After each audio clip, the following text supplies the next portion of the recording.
DBT অর্থাৎ direct benefit ট্রান্সফারের মাধ্যমে লক্ষ্মীর ভান্ডার প্রকল্পে আর্থিক সহায়তা দিচ্ছি। আমাদের মা বোনেদের হাত আরো শক্ত করার জন্য এই মা মাটি মানুষ সরকার আনন্দের সঙ্গে জানাচ্ছে যে লক্ষ্মীর ভান্ডার প্রকল্পে তফসিলি জাতি এবং জনজাতি শ্রেণীর জন্য আর্থিক সহায়তা বৃদ্ধি করে মাসিক 1200 টাকা এবং অন্যান্য কেন্দ্রের জন্য এই সহায়তা বৃদ্ধি করে মাসিক 1000 টাকা করা হবে।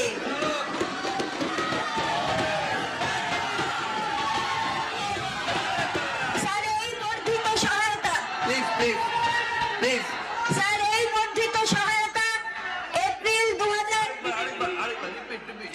আমরা 2,11,00,000 মা বোনেদের ডিবিটির মাধ্যমে লক্ষ্মীর ভান্ডার প্রকল্পে আর্থিক সহায়তা দিচ্ছি।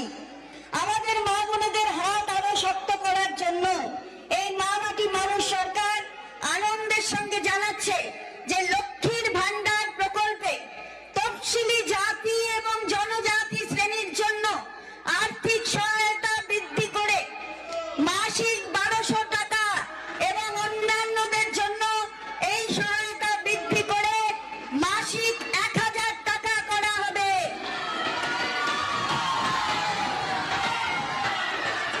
এই বর্ধিত সহায়তা এপ্রিল 2024 থেকে লাগু হবে এবং সরাসরি ব্যাংক ট্রান্সফারের মাধ্যমে প্রাপকরা মে 2024 মাসের শুরু থেকেই পাবেন।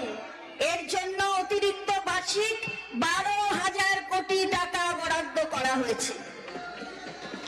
60 বছর বয়স অতিক্রম করলে লক্ষ্মীর ভান্ডারের প্রাপকেরা সোজাসুজি বার্ধক্য ভাতার আওতায় চলে আসবেন এবং একই আর্থিক সহায়তা পেতে থাকবেন।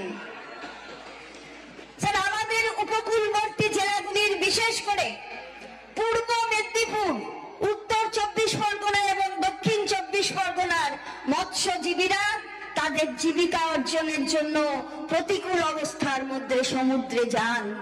যেহেতু এপ্রিলের মাঝামাঝি থেকে জুন মাসের মাঝামাঝি পর্যন্ত এই 2 মাস মাছ ধরার ক্ষেত্রে নিষেধ থাকে, এই মৎস্যজীবীদের জীবিকা অর্জনে সমস্যা হয়ে থাকে।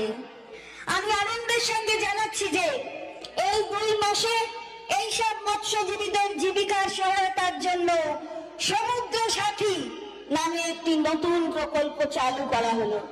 এর মাধ্যমে এই 3টি জেলার প্রতিটি নথিভুক্ত মৎস্যজীবী প্রতি বছর এই 2 মাস প্রতি মাসে 5,000 টাকা করে পাবে।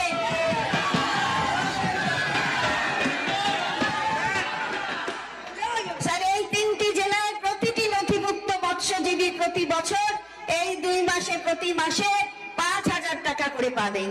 এর ফলে প্রায় 2 লক্ষ মৎস্যজীবী উপকৃত হবেন। এই খাতে আমি 200 কোটি টাকা বরাদ্দের প্রস্তাব করছি।